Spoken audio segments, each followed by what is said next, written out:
बिस्मिल्लाहिर्रहमानिर्रहीम। अस्सलाम वालेकुम। Welcome to Mishal cooking corner. कैसे हैं आप सब? उम्मीद करती हूँ आप सब खैरियत से होंगे। आज मैं लेके आई हूँ बच्चों की स्पेशल रेसिपी, फ्रेंच फ्राइज़ की रेसिपी, जो हम बिल्कुल कमर्शियल तरीके से बनाएंगे। जैसे आप बाज़ार से लेते हैं तो क्रिस्पी मज़ेदार से होते हैं, आज हम घर पे उसी तरह के फ्रेंच फ्राइज़ बनाएंगे, लेकिन बहुत सस्ते में बनाएंगे और बहुत ईजी तरीके से मैं आज आपको बताऊँगी।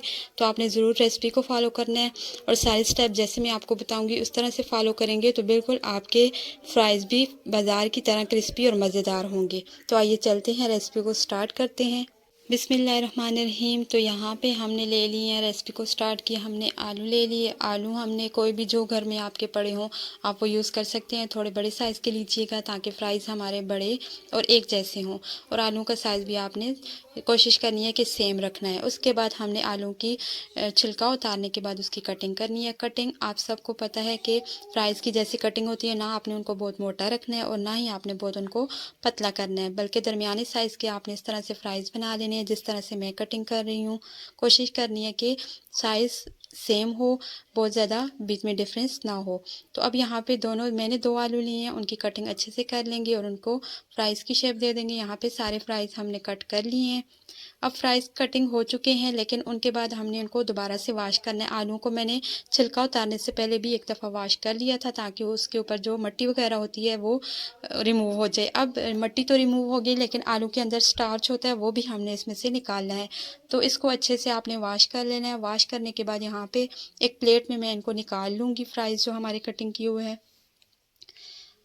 तो सारे फ्राइज़ जो हैं वो हमने प्लेट में निकाल लिए। उसके बाद चूल्हे पे हमने पहले से एक कढ़ाई जो है वो चढ़ा के रख दी थी। पानी जैसे ही गर्म होगा तो उसमें शामिल करेंगे 1 टेबलस्पून के करीब नमक। नमक ऐड करने के बाद उसको मिक्स कर लेंगे। पानी में अगर आप नमक ऐड करेंगे तो आपके आलूओं में भी उसका टेस्ट आएगा और इस तरह आपके फ्राइज़ जो हैं वो फीके नहीं लगेंगे। तो यहाँ पे अक्सर लोग हैं वो नमक नहीं ऐड करते, लेकिन मैं यहाँ पे डाल रही हूँ। आप भी ज़रूर डालिएगा, इससे आपके फ्राइज़ बहुत टेस्टी होंगे।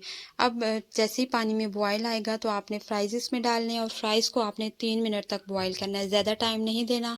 जब आप फ्राइज़ डालेंगे पानी में तो उस वक्त आपने टाइम नोट कर लेना है और एग्जैक्ट 3 मिनट हो जाएंगे तो आपने पानी से इनको निकाल लेना, वरना ये ओवर कुक हो जाएंगे और बाद में जब हम फ्राई करेंगे तो ये फिर टूट सकते हैं। तो यहाँ पे 3 मिनट गुजरने के बाद मैंने इनको फ़ौरन निकाल लिया था। चूल्हा हमने ऑफ़ कर दिया। इसको सारों को हमने निकाल के फ़ौरन से आपने इनको ठंडे पानी में, या आजकल जो नॉर्मल पानी है वो भी ठंडा है तो उसमें डाल देना है ताकि इनका टेम्परेचर जो है, इनकी हीटिंग जो है वो ख़त्म हो जाए और टेम्परेचर इसका नॉर्मल हो जाए। तो यहाँ पे इसको मैंने नॉर्मल पानी मैंने यहाँ पे लिया था उसमें ऐड कर दिया। थोड़ी देर इसको छोड़ देंगे 2-3 मिनट के लिए ताकि इनका जो ये नॉर्मल हो जाए। उसके बाद हमने इनको पानी में से निकाल लेना है।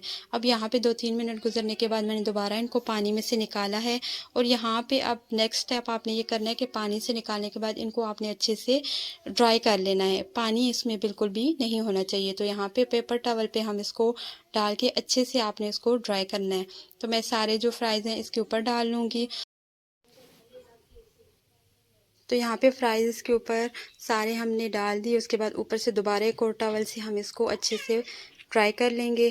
तो इसी तरह से आपने भी पेपर टॉवल हो या कोई कपड़े का टॉवल हो जो साफ़ हो तो आप उससे इनको अच्छे से ड्राई कीजिएगा, या फिर आप थोड़ी देर इनको छोड़ दीजिएगा ऐसे ही हवा के नीचे, तो उस तरह से भी ये ड्राई हो जाएंगे। तो अच्छे से हमने इसको ड्राई कर लिया है। तो फ्राइज़ हमारे सारे जो हैं इसी तरह से हमने ड्राई कर लिए थे। आप चाहें तो आप पेपर टॉवल, या फिर आपके पास दूसरा टॉवल हो तो आप साफ़ हो तो आप उसके पे भी इसको साफ़ कर सकते हैं, या फिर आप हवा में भी रख के इनको ड्राई कर सकते हैं। उसके बाद हमने ले लिया यहाँ पे ऑयल को आपने अच्छे से गर्म कर लेना है। चेक कर लेना है कि आपका ऑयल अच्छे से गर्म हो फ्राइज़ डालने से पहले। तो यहाँ पे ऑयल हमारा अच्छे से गर्म हो चुका है। अब हमने इसमें शामिल कर देने हैं फ्राइज़। मैंने यहाँ पे सारे ही ऐड कर दिए थे, अगर ज़्यादा हो तो आप 2 बैचेज़ में कर लीजिएगा।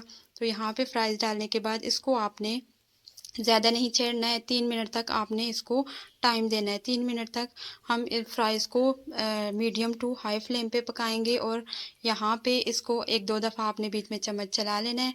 अगर आपकी फ्राइज़ ज़्यादा हो, ऑयल जो है वो, या फिर जो बर्तन है वो थोड़ा छोटा हो, तो यहाँ पे हमने इसको 3 मिनट दिए हैं। 3 मिनट तक ये अच्छे से जो है कुक हो जाएंगे। उसके बाद हमने इनको निकाल लेना है। तो जिस तरह से आज मैं आपको रेसिपी दे रही हूँ ये बिल्कुल कमर्शियल फ्राइज़ की रेसिपी है। आपने इस तरह से फॉलो किया किया तो आपके फ़्राइज़ जो हैं बिल्कुल जैसे कमर्शियली आप खाते हैं बाज़ार से जाके उस तरह से बनेंगे। तो यहाँ पे हमारे फ़्राइज़ जो हैं 3 मिनट तक कुक हुए, फ्राई हुए, उसके बाद मैंने इनको निकाल लिया है। अब इनको थोड़ा-सा हमने इनका टेम्परेचर डाउन करना है। जैसे इनका टेम्परेचर डाउन होगा उसके बाद दोबारा हम इसको गरम ऑयल में डालेंगे।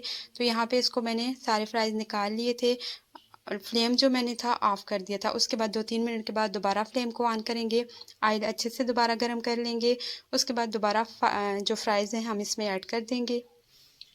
अब यहाँ पे आपने कुकिंग टाइम को खुद देखना है, 5 मिनट लगते हैं, 4 मिनट लगते हैं या फिर जितना आपने कलर लाना हो इन फ्राइज़ पे तो आप उस हिसाब से भी कुकिंग टाइम देख सकते हैं। तकरीबन 4-5 मिनट में ये फ्राइज़ डन हो जाएंगे। तो यहाँ पे अब हम इनको 1-2 दफ़ा बीच में आपने इनको हिला भी लेना है। 3-4 मिनट तक हमने अपने फ्राइज़ को कुक कर लिया, फ्राई कर लिया। लाइट सा कलर आया तो मैंने इनको निकाल लिया। मैंने ज़्यादा कलर नहीं लाया।